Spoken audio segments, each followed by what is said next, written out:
गुप्त नवरात्रि में रोज जपे जाने वाले मंत्रों में मुख्य रूप से नवार्ण मंत्र ऐं ह्रीं क्लीं चामुंडाय विचय, ह्रीं दूं दुर्गाय नमः और जयंती मंगला काली भद्रकाली कपालिनी जैसे शक्तिशाली मंत्र शामिल हैं, जो मनचाही इच्छाओं की पूर्ति, सुरक्षा और आध्यात्मिक उन्नति के लिए लाभकारी माने जाते हैं। खासकर 10 महाविद्याओं और मां दुर्गा के गुप्त रूपों की आराधना के लिए है। अगर आपके घर में भी अशांति है, परिवार का कोई सदस्य गलत मार्ग पर चल रहा है या आप माता रानी की सच्ची कृपा पाना चाहते हैं, तो गुप्त नवरात्रि की यह कथा अंत तक अवश्य सुनिए। आज मैं आपके लिए यही कथा लेकर आया हूं। यह कथा गुप्त नवरात्रि के लिए माता के उन रहस्यमयी रूपों और महाविद्याओं की आराधना के प्रेरक सत्यांग से जुड़ी हुई है। इसे श्रद्धा से 9 दिन रोज सुनिए और अपने हृदय में समर्पण जगाइए। ये कथा केवल एक घटना नहीं है, ये उस अनदेखी करुणा की कहानी है जो सनातन धर्म के हृदय में धड़कती रहती है। ये कथा उस अनमोल रहस्य की है जिससे मानव का जीवन बदल सकता है। प्रेम, श्रद्धा और सच्ची साधना की शक्ति से आज मैं आपको वह कथा सुनाऊंगा जिसको सुनकर दिल में विश्वास जाग उठेगा और लगता है कि भक्ति ही सबसे बड़ा उपचार है। एक समय की बात है, समय के वही दिन जब ऋषियों का वसुधा पर बड़ा प्रभाव था।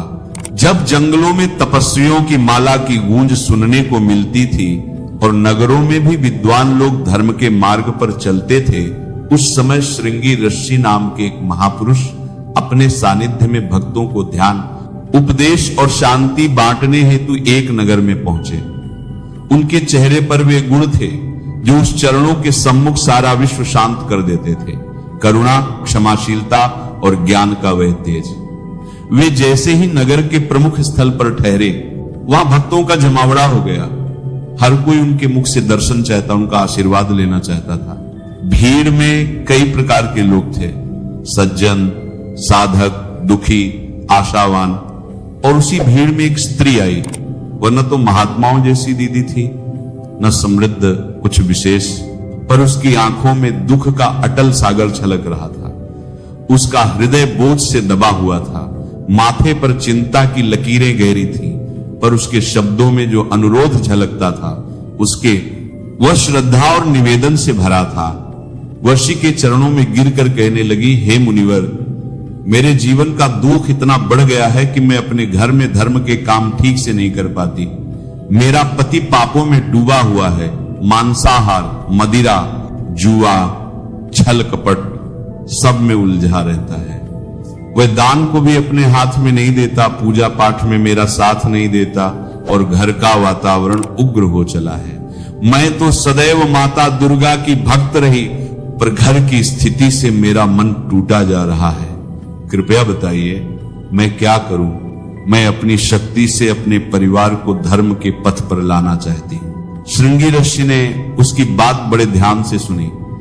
उसकी आंखों की झज्जर में जो विनम्रता थी, ऋषि के हृदय में भी उसी के प्रति ममतामय करुणा जाग उठी। ऋषि ने उस स्त्री का हाथ थाम कर कहा, हे पुत्री, तेरे हृदय में जो दर्द है वह श्रद्धा की आग है। वही आग तुझे जीवन का नया मार्ग दिखाएगी।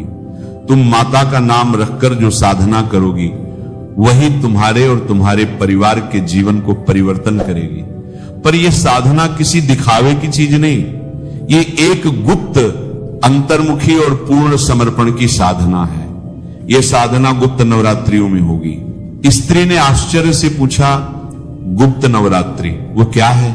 हमने तो बस वसंत और शरद के नवरात्रियों के बारे में सुना है। ऋषि मुस्कुराए और बोले, हां पुत्री, प्रकट नवरात्रियां सब जानते हैं, पर गुप्त नवरात्रियों का श्रेय वही समझता है जिसने रहस्य देखा हो। जो प्रकट नवरात्रि में 9 रूपों की प्रकट देवी आराधना होती है, वैसे ही गुप्त नवरात्रि में महाविद्याओं का अदृश्य सुगम भाव से पूजन होता है। इन दिनों में माता अपने गुप्त रूपों में प्रकट होती हैं। वह वे रूप हैं जो जग के अंधकार, मोह, माया, बंधन और अभिशाप से लड़ते हुए मनुष्यों को मुक्त करती हैं। इन महाविद्याओं के पूजन में जो वास्तविक श्रद्धा है, वह जन्म जन्मांतर के पापों का नाश कर देती है और ऋषि ने उसे वह प्राचीन कथा सुनाना प्रारंभ किया, जिसे सुनकर उस स्त्री के हृदय में आशा की धूप खिल उठी और जो आज हम सभी के लिए शिक्षाप्रद है। श्रुति, स्मृति और पुराणों की परंपरा अनुसार आज की कथा उस महान घटना से जुड़ी है जब सती और शिव का विवाह हुआ था, पर यह विवाह सबको प्रिय न था। प्रजापति दक्ष, सती के पिता, ने शिव को वह प्रतिष्ठा नहीं दी जिस प्रकार उनके कुल और हित में समझा जाता था। उन्होंने स्वयं यज्ञ का आयोजन किया और कई देवों को आमंत्रित किया, पर शिव और सती को जानबूझकर बुलाया नहीं। जब सती को यह अपमान पता चला तो भरी श्रद्धा और व्याकुलता में उन्होंने पिता के समक्ष उपस्थित होकर यज्ञ में जाने की इच्छा जताई, पर शिव ने उन्हें रोकना चाहा। कहने लगे, हे सती, मैं तेरा पति हूं, मैं तेरी रक्षा करूंगा। पर सती का मन अटल था। अंततः सती ने अपने ही शरीर को अग्नि में समर्पित कर दिया। यह घटना संपूर्ण ब्रह्मांड में एक भयंकर गति लाई। सृष्टि का संतुलन अचिंतित हुआ, परंतु यही दुख और त्याग नया आरंभ भी लेकर आया। सती के इस महात्याग के बाद माता ने न केवल अपने शाश्वत स्वरूप को पुनः स्थापित किया, वरन अपने भीतर के अनेक दिव्य रूपों का उद्भव किया। गुहे, गंभीर, भयंकर और कृपालु, जो बाद में महाविद्याएं के नाम से विख्यात हुई। ये 10 महाविद्याएं थी, महातीर्थों का संयोग, जिनमें प्रत्येक का अपना स्वरूप, अपना आचार और अपनी शक्ति थी। इनका उद्देश्य था संसार के कलेशों का निर्मूलन, अज्ञान के वासनाओं का नाश और भक्तों के उद्धार का मार्ग खोलना। श्रृंगी ऋषि ने विस्तार से कहा, ये 10 महाविद्याएं केवल देवी नहीं, वे सृष्टि की विभिन्न शक्तियां हैं। काल परिवर्तन, विवेक, संयम, विच्छेदन और समर्पण की शक्ति। जहां पर साधक की श्रद्धा स्वच्छ और समर्पित होती है, वहां ये महाविद्याएं अवतरित होकर मार्गदर्शन करती हैं। यही कारण है कि इनका पूजन गुप्त होकर करने से अत्यधिक फल मिलता है। साधक को यहाँ भोर का शुद्ध समय चाहिए, मन का सत्य और समर्पण की अग्नि चाहिए। बरान को समर्पण का पूजन की बात स्त्री ने आग्रह से कहा, हे मुनिवर, कृपा करके बताइए ये महाविद्याएं कौन कौन हैं और इनकी साधना से क्या फल मिलता है। मेरा पति अत्यंत पापी है, क्या ऐसी साधना उससे मोक्ष ला सकती है? ऋषि ने उसके चेहरे पर उभरती हुई आशा को देखा और धीरे से मुस्कुराते हुए कहा, पुत्री सुनो ध्यान से, मैं तुम्हें वह मार्ग बताता हूं, परंतु ध्यान रहे यह विधि दिखावे की नहीं, यह समर्पण की परीक्षा है। यह साधना तुम्हारे आत्मा की शुद्धि से जुड़ी है, न कि केवल कर्मकांड से।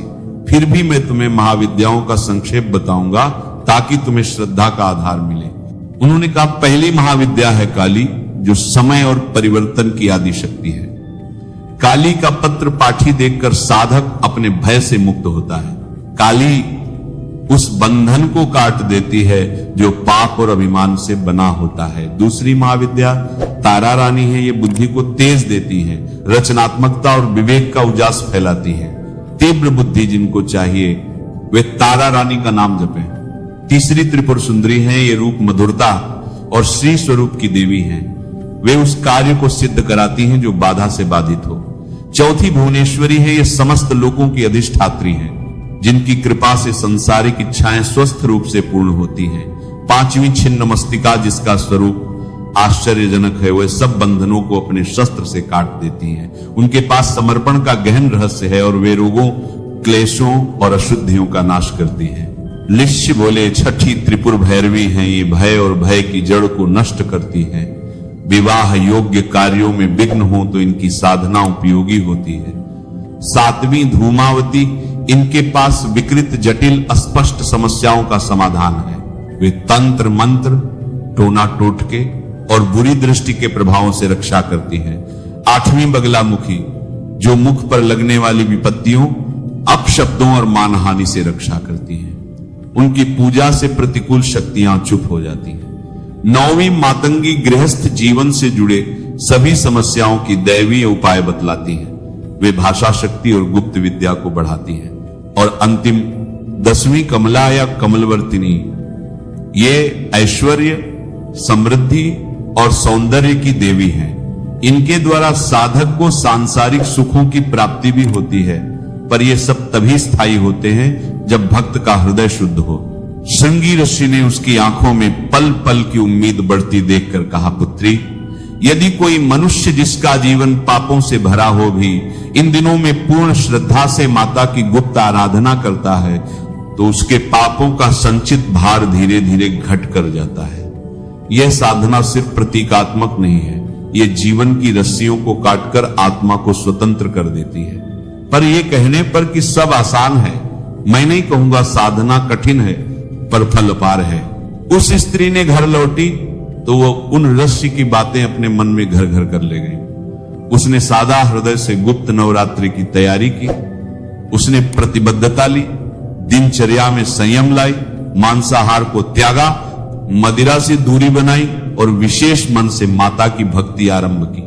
उसने प्रतिदिन एकांत में बैठकर माता का स्मरण किया और रस्सी द्वारा बताए हुए उपायों को हृदय से अपना लिया। यहां कथा का वह भाग जो हमें चिराश्चर्यचकित कर देता है। जैसे जैसे उसने नवरात्रि का अनुष्ठान किया, धीरे धीरे उसके घर का वातावरण बदलने लगा। पहले तो एक सूक्ष्म शांति आई। लोग कहते हैं कि शांति का आगमन पहले घर के कोनों में बैठ जाती है, फिर वह दीवारों से बहकर मन में उतर जाती है। उसके पति के व्यवहार में स्थिरता आने लगी, क्रोध में कमी आई, जुआ खेलने की प्रवृत्ति कम हुई और एक दिन उसने अपनी गलती मानकर पत्नी से क्षमा मांगी। यह केवल एक चमत्कार नहीं था, यह उस स्त्री की अटल श्रद्धा और गुप्त नवरात्रि के प्रभाव का प्रत्यक्ष फल था। यहां से हमें एक महत्वपूर्ण शिक्षा मिलती है। सनातन धर्म की परंपरा केवल कर्मकांड तक सीमित नहीं है, वह मन, हृदय और चेतना का भी इलाज है। जब श्रद्धा और साधना एक हो जाती है तो वह व्यक्ति परिवार, कुल तक का परिवर्तक बन जाती है। अब आइए मैं आपको गुप्त नवरात्रि के पूजन का गूढ़ रूप बतलाऊं, लेकिन याद रखिए यह उपदेश है, न कि केवल रूढ़िवादी नियमों का संग्रह। सच्चा नियम वही है जो हृदय को शुद्ध करे। पहले दिन घट स्थापना की जाती है। इसका अर्थ है एक पवित्र पात्र तैयार करना जिसमें 7 प्रकार के अनाज, आम के पत्ते और ऊपर नारियल रखा जाता है। यह घट जीवन धारा का प्रतीक है जिसमें समस्त प्रकृति का पाठ संयोजित होता है। घट की स्थापना के बाद अखंड ज्योत प्रज्वलित किया जाता है। यह दीप घर के अंधकार को दूर कर सत्यम ज्ञान की ज्योति फैलाता है। पूजा की विधि रात्रि में विशेष रूप से गहन होती है। माता की ऊर्जा रात के अंधेरे में गूढ़ विधि से प्रवाहित होती है। हर दिन एक एक महाविद्या की आराधना होती है। पहले दिन माता काली की आराधना से शुरुआत होती है। काली अशुभता, रोग, अकाल मृत्यु से रक्षा करती है। दूसरे दिन तारा रानी की पूजा से बौद्धिक तेज, आविष्कारक शक्ति और स्पष्टता का प्रवेश होता है। तीसरे दिन त्रिपुर सुंदरी की आराधना से बंद कार्यों में सफलता मिलती है। चौथे दिन भुवनेश्वरी से इच्छा पूर्ति का सौभाग्य मिलता है। पांचवें दिन छिन्नमस्तिका की साधना से नौकरी, व्यवसाय और जीविकोपार्जन के संबंधी समस्याएं दूर होती हैं। छठे दिन त्रिपुर भैरवी से विवाह संबंधी विघ्न दूर होते हैं। सातवें दिन धूमावती से बुरी नजर और जादू टोने के प्रकोप से रक्षा होती है। आठवें दिन बगलामुखी से बुरी वाणी और अपशब्दों का प्रभाव समाप्त होता है। नवें दिन मातंगी से गृहस्थी के जटिल समस्याओं का निवारण और 10वें दिन कमला देवी से ऐश्वर्य, सौभाग्य और सुंदरता का आगमन होता है। परंतु मैं बार बार यह कहना चाहूंगा, पूजा का मूल औपचारिकता में नहीं, भाव और समर्पण में है। कन्या पूजन, अष्टमी नवमी पर कन्याओं का भोजन और दान देना, यह मात्र अनुष्ठानिक कार्य नहीं, इस समाज और परिवार के पुनर्निर्माण का कार्य है। हवन करना, यदि संभव न हो तो भी घर में प्रतिदिन छोटी सी आरती, दीपक और जप करना अत्यंत लाभदायी है। उस स्त्री की कथा से यह भी स्पष्ट होता है कि साधना का प्रभाव बाह्य संसार में धीरे धीरे प्रकट होता है। पहले मन शांत होता है, फिर शब्द बदलते हैं, उसके बाद कर्म। जब मन का परिवर्तन होता है तो व्यवहार अपने आप सुधर जाता है। वह स्त्री प्रतिदिन विधि पूर्वक बैठकर देवी दुर्गा के मंत्रों का जप करती। उसने सरल और शुद्ध मन से कहा, हे माता, मेरे घर को अपने चरणों में स्वीकार करो। जो भी पाप मेरे परिवार में जमा है उन्हें अपनी ममता और अपनी शक्ति से शुद्ध करो। और माता ने उसकी आस्था को देखा और आशीर्वाद दिया।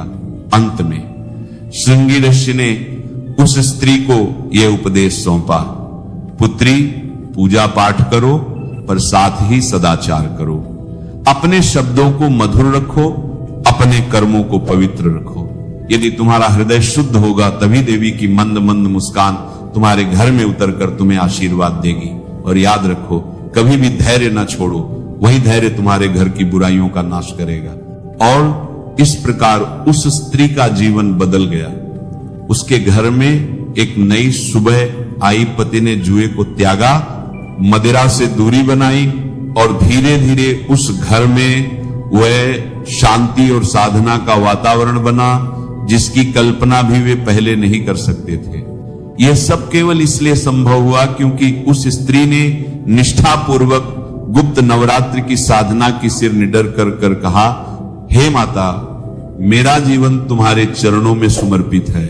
यही सनातन धर्म का उद्देश्य है, आत्मा का विकास, समाज की श्रेष्ठता और संसार में न्याय धर्म की स्थापना। गुप्त नवरात्रि प्रतिपदा तिथि से प्रारंभ होती है, शुक्ल पक्ष की तिथि से।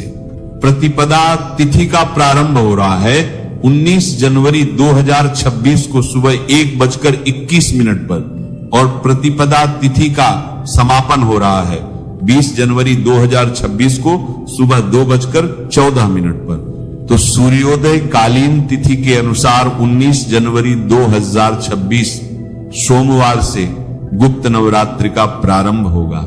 नवरात्रि के पहले दिन मां शैलपुत्री की पूजा की जाती है, कलश की स्थापना करते हैं। तो विधि विधान से कलश की स्थापना करके पूजा का प्रारंभ हम करेंगे 19 जनवरी 2026 से। 20 जनवरी को द्वितीया तिथि है, इस दिन मां ब्रह्मचारिणी की पूजा करेंगे। नवरात्रि की तृतीया तिथि 21 जनवरी बुधवार के दिन है और इस दिन हम मां चंद्रघंटा की पूजा करेंगे। नवरात्रि का चौथा दिन 22 जनवरी 2026 गुरुवार को है और इस दिन मां कूष्मांडा की पूजा हम करेंगे। गुप्त नवरात्रि के 5वें दिन मां स्कंद माता की पूजा की जाती है। तो 23 जनवरी 2026 को मां स्कंद माता की पूजा करेंगे और इसी दिन बसंत पंचमी का पावन पर्व भी है। गुप्त नवरात्रि की षष्ठी तिथि 24 जनवरी 2026 को है, इस दिन मां कात्यायनी की पूजा करेंगे।